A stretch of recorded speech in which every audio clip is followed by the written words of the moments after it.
Okay, I'm in the mood to talk about this epping signal generator.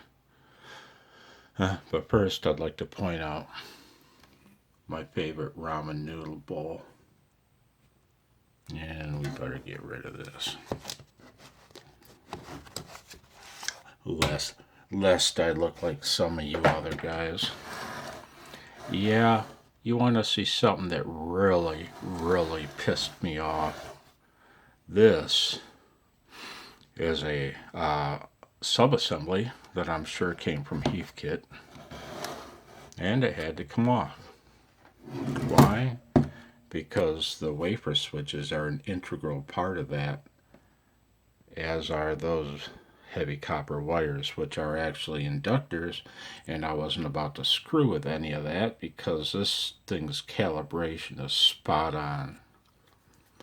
It's not quite done yet, but so the sub-assembly had to come out, and thus the source of my misery. Those. I think they call them Spade lugs that are actually on the other side of that U-shaped chassis. And I'll tell you what, when I took that off, the U sprung apart.